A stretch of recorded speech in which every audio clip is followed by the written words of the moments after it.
Hi hello నమస్తే welcome back to the channel. నేను బీరామ్. SS Rajamouli గారి స్నేహితుడైనటువంటి ఒక వ్యక్తి ఎప్పుడూ కనపడిన ఆయన నిన్న ఈవినింగ్ సోషల్ మీడియా త్రూ తన ఒక మరణ వాంగ్మూలం ఇస్తున్నట్టుగా ఒక వీడియో రిలీజ్ చేయడం జరిగింది. అయితే ఆ వీడియోలో ఎవ్వరు ఎక్స్పెక్ట్ చేయని రీతిలో అనేక విషయాల గురించి ఆయన చెప్పడం జరిగింది.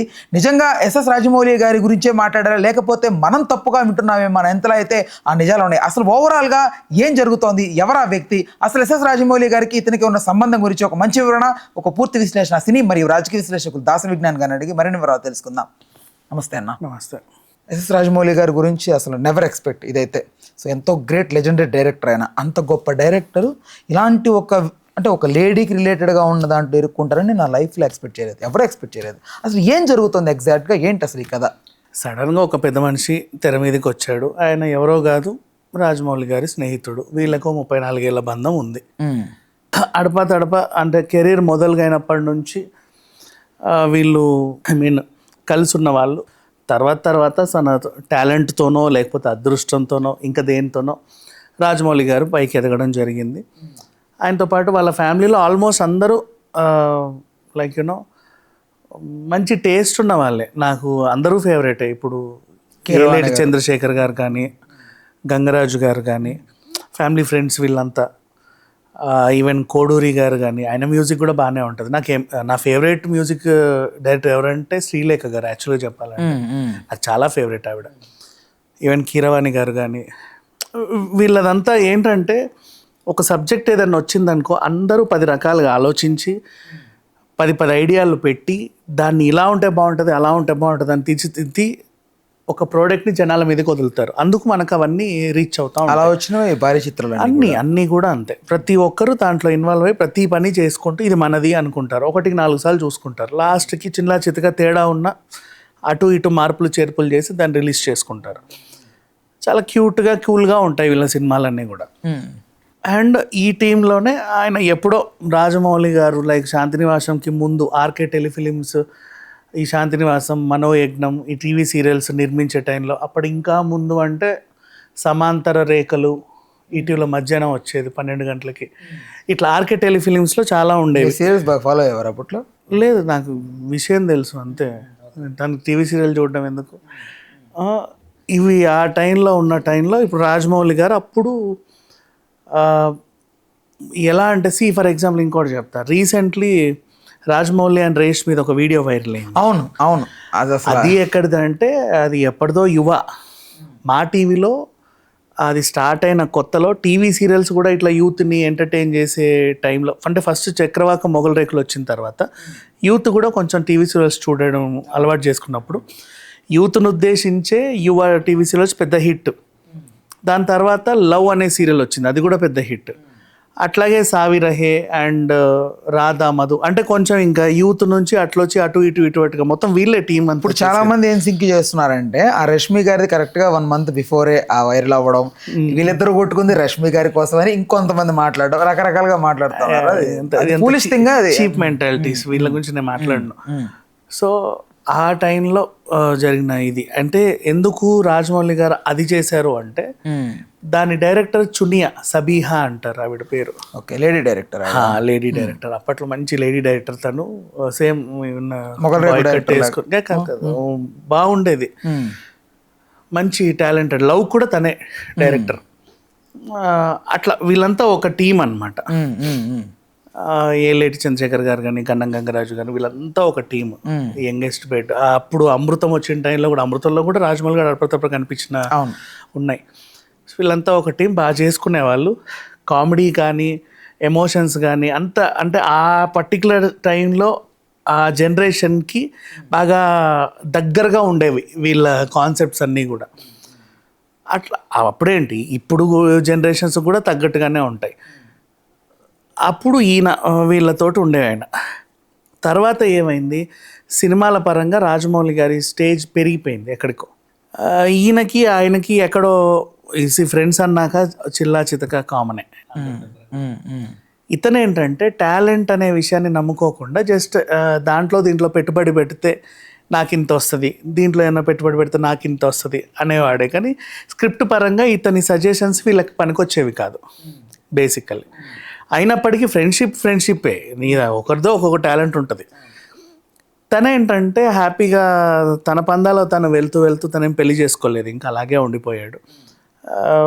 మామూలుగా మందు టేబుల్ దగ్గర ఇంకెక్కడో కూర్చున్నప్పుడు, ఇప్పుడు నీతో నాతో కూర్చున్నప్పుడు రాజమౌళి టాపిక్ ఆడు అసలు ఎంత వెళ్ళిపోయావే పెద్ద ఇది పెద్ద అది అని ఇలా చెప్పేవాడు అనమాట ప్రతి ఒక్కరికి. అంటే తప్పు ఉంది ఆయనది.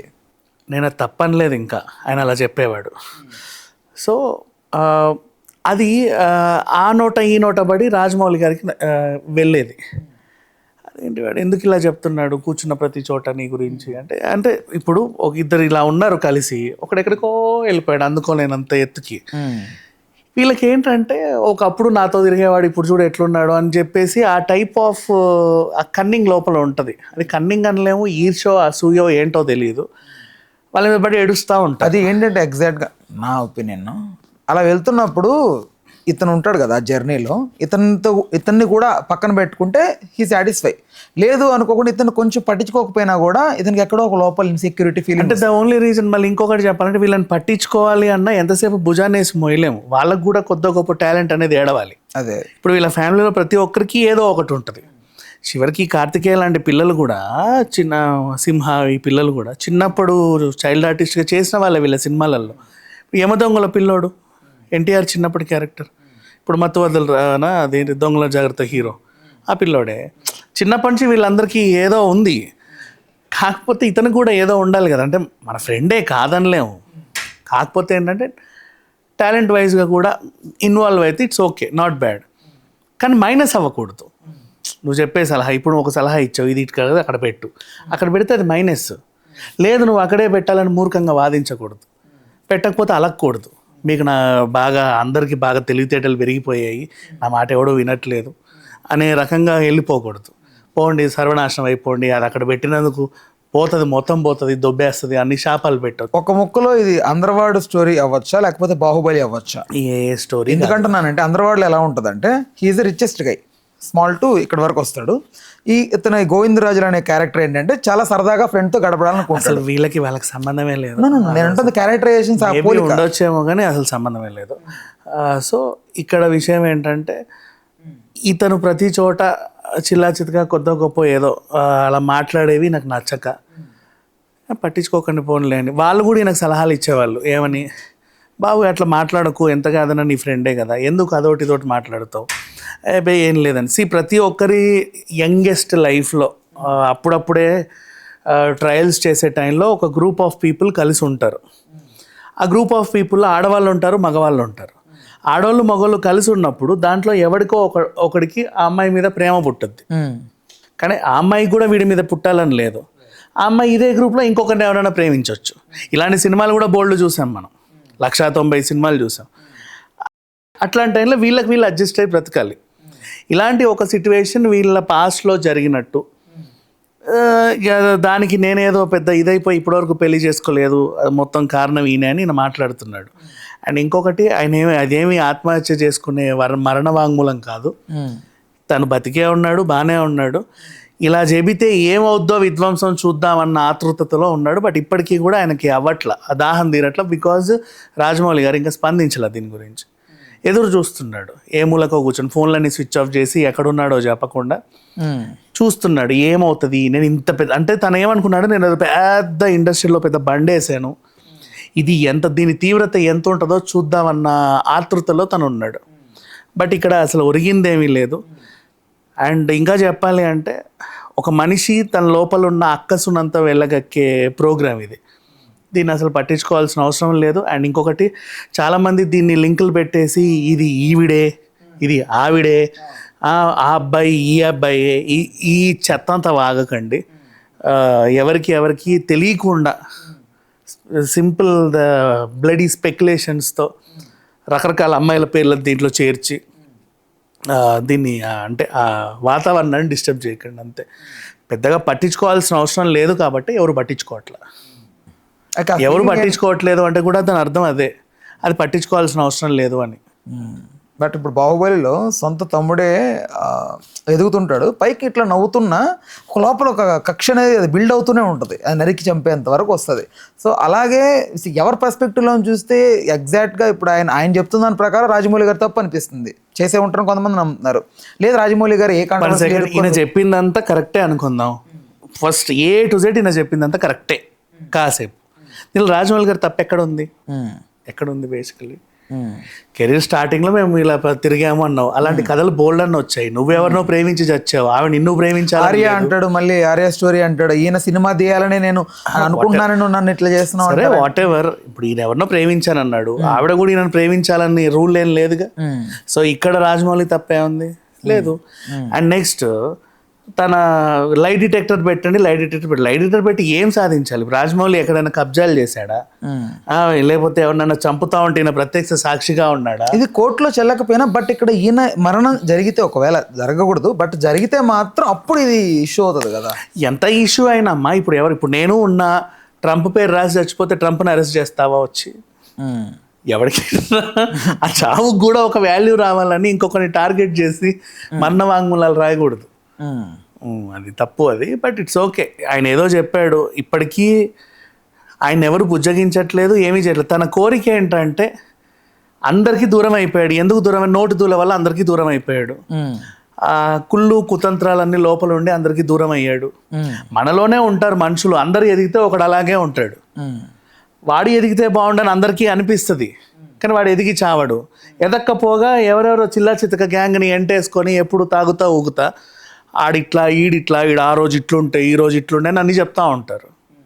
అది తప్పు ఎప్పటికైనా సరే. అంతెందుకు ఆడు ఇప్పుడు అదేంటిది, అదేదో ఒక బెంజ్ కార్లో తిరుగుతున్నాడు, స్టార్టింగ్ నా స్కూటీయే వేసుకెళ్ళేవాడు. నీకు అర్థమైందా? ఇది చెప్పొద్దు ఇలాంటివన్నీ. సరే నీ స్కూటీ వేసుకెళ్తే వాడు బెంజ్కి ఎదిగాడు, మరి నువ్వెందుకు ఎదగల? నీ స్కూటీ ఎక్కినోడే కదా ఫర్ ఎగ్జాంపుల్, వాడిని చూసినావు కదా కల్లారా, వాడు ఎదుగుదలని కూడా చూసావుగా, నువ్వు ఎదిగి చావచ్చుగా. నిన్ను ఎవడొద్దన్నాడు ఎదిగేటప్పుడు? అది మనకు రాదు, అది మనకు వస్తే హ్యాపీగా ఉండేవాళ్ళం, నువ్వు ఎదగొచ్చు కదా. సో ఇట్లాంటివి ఉంటాయి, ఆ చెప్పేవి ఉంటాయి చూసా. ఇంకా పర్సనల్స్ కూడా చెప్తారు. యంగెస్ట్ ఏజ్లో యూత్, మన కాలేజ్ డిగ్రీలు ఉన్నప్పుడు ఫ్రెండ్స్ అందట్లోనూ అన్ని రకాల చాలా బోల్డ్ సీక్రెట్స్ ఉంటాయి. అవన్నీ వీళ్ళు ఎదిగిన తర్వాత ఒక 50-60 ఏళ్ళు వచ్చిన తర్వాత అదేదో పెద్ద నేరం లాగా ఊరందరూ చెప్పాల్సిన అవసరం లేదు. మేబీ ఇతను కథానాయకుల్లో రజనీకాంత్ లాగా ఎస్ఎస్ రాజమౌళి గారు ఉండి నేను ఇట్లున్నానంటే అతనే కారణం అశోక్ బాబు అని చెప్పుంటే పాపం ఆయన సాటిస్ఫై అయ్యేవాడేమో. అతని వల్ల ఈయన ఎదిగాడు అనేది కూడా లేదు కదా. ఒకవేళ అంత చెప్పుంటే ఇన్ కేస్ విషయం ఏం లేదు, ఒకడు ఎదిగాడు ఒకడు ఎదగలేదు ఎందుకనే దాంట్లో మనం వెతుక్కోకుండా ఉన్నలో ఉన్నంత తృప్తి పడతా, నెక్స్ట్ వాళ్ళ మీద వీళ్ళ మీద బురద చల్లుకుంటూ బ్రతికేయడం. అది అవతల వాళ్ళకి నచ్చక చాలాసార్లు వార్నింగ్, బాబు ఎందుకు ఇట్లా తయారయ్యావు నువ్వు, ఇంకా నీతో మాట్లాడడం, మేము మొత్తం మా సంఘం నుంచి వెలివేస్తాం నిన్ను, ఇట్లాంటి వార్నింగ్లు ఇచ్చినా ఇంకా మారకపోగా రెచ్చిపోతూ ఉంటారు. రియలైజ్ అవ్వాలి బేసిక్గా మనుషులు. ఒక వార్నింగ్ ఇచ్చామంటే అరే వీడు ఇట్లా అన్నాడంటే నేను చేసిన తప్పేమంటే రియలైజ్ అవ్వాలి. అలా అవ్వకుండా అంత మాట అంటావు, ఉండు నేను ఇంకేం చేస్తానో చూడని ఇంకా రెచ్చిపోతాను. ఆ టైప్ ఆఫ్ క్యారెక్టర్ లాగా నాకు ఈ క్యారెక్టర్ కనబడింది. అండ్ ఆ క్యారెక్టర్ ఇంకా బ్రతికే ఉంది, ఎవరు భయంగపడాల్సిన అవసరం ఏం లేదు. కాకపోతే ఏంటంటే జస్ట్ అంటే అఫ్కోర్స్ అనుకున్నాడులే, ఇంకెందుకు నేను బ్రతకడం చనిపోదాం ఆ మైండ్ తెలుస్తుంది అనుకున్నాడు. బట్ తను పాస్ చేసిన ఈ ఎలిగేషన్స్ ఏవైతే ఉన్నాయో ఎంత విధ్వంసం రేగుతాయో చూసి దాన్ని తనివి తీరా ఎంజాయ్ చేసి తర్వాత బతుకుతాడో చేస్తాడో నాకు తెలియదు, కానీ అది చూద్దామని అయితే ఇంకా ప్రాణం బతికేవారు. ఇక్కడ హ్యూమన్స్ అందరికీ ఇంక్లూడింగ్ యూ అండ్ మీ అందరికీ ఉన్న ఒక దరిద్రమైన అలవాటు ఏంటంటే వదిలేస్తున్నప్పుడు ఒక సైకో కైండ్ ఆఫ్ బిహేవియర్ వస్తుంది. ఎలాగో వదిలేస్తున్నాం కదా, ఎలాగో విడిపించుకుంటున్నాం కదా అని చెప్పి ఆ బిహేవియర్ ఎట్లా ఉంటుందంటే ఇంకా అసలు అవతలోడు వాడిని చంపేయాలి, ఏదో ఒకటి చేసేసి వెళ్ళిపోవాలి. నేను కామ్గా అయితే వెళ్ళను, ఏదో ఒకటి చేసి ఏదో ఒకటి అనిన తర్వాత వెళ్తా, అప్పుడు నా ఆత్మ శాంతిస్తుందని. ఇలాంటి కైండ్ ఆఫ్ పీపుల్ ఈ మెంటాలిటీ వాళ్ళు ఉంటారు. ఇప్పుడు ఇంకొక చిక్ ఏంటంటే మిస్టర్ పర్ఫెక్ట్ కథని, సో ఇది నా నవల్ ఈయన నేను ఇందాక కూడా చెప్పా, ఈయన చెప్పిన స్టోరీ ఉంది. జనరల్ మాట్లాడే 100 సినిమాలలో ఇట్లాంటివి రిపీట్ అవుతూనే ఉంటాయి. అంత పెద్ద క్రియేటివిటీ ఉన్న అద్భుతమైన కథలేం కాదులే అవి. సుకుమార్ గారు ఏదో ఎప్పటి నుంచో రాసుకున్నాడు ఆయన. ఆయన వ్యూ అది, సుకుమార్ రైటింగ్స్లో భాగంగా వచ్చిన కథ అది. ఉంటాయి అలాంటి బోల్డ్ ఉంటాయి. బట్ ఇప్పుడైతే ఈ క్యారెక్టర్ పాస్ చేసిన ఎలిగేషన్స్లో నాకైతే అవుట్ అండ్ అవుట్గా కుళ్ళు, కొచ్చితనం, ఇంకేదో టైప్ ఆఫ్ మెంటాలిటీ కనబడింది తప్పితే అలా అవతలోడిని సర్వనాశనం చేయాలి, నేను బాగుపడలేదు వాడు చాలా బాగున్నాడు, వాడిని కూడా తొక్కితే కానీ నేను శాంతించను, ఈ టైప్ ఆఫ్ మెంటాలిటీ అందులో పుష్కలంగా కనబడింది. ఆ మెంటాలిటీ ఉన్న ఆయన ఏం చెప్పాడంటే ఎవరైనా సరే చచ్చిపోతున్నాను అని చెప్తారా అని చెప్పేసి కూడా అంటున్నాడు కదా, అది ఆయనకే వర్తిస్తుంది. He didn't do anything for himself, తను బతికే ఉన్నాడు, చూస్తున్నాడు అన్ని ఇవి అసలు ఏం జరుగుతుంది, ఎంత విధ్వంసం జరుగుద్దో. రైట్, ఓకేనా, thanks for the time, thanks for information. Please do subscribe to Telugu Rajyam channel. Please do subscribe to Telugu Rajyam channel. Please do subscribe to Telugu Rajyam channel. Hi అండి, నేను మీ ఆర్పీని, నెల్లూరు పెద్దారెడ్డి చేపల పులుసు ఓనర్ని. మీరు తెలుగు రాజ్యం అనే ఈ యూట్యూబ్ ఛానల్ సబ్స్క్రైబ్ చేసుకుని మంచి మంచి వీడియోలతో వస్తారు. Thank you so much. Hi people, I'm Sonakshi Verma and you please watch Telugu Rajyam and please subscribe to the channel.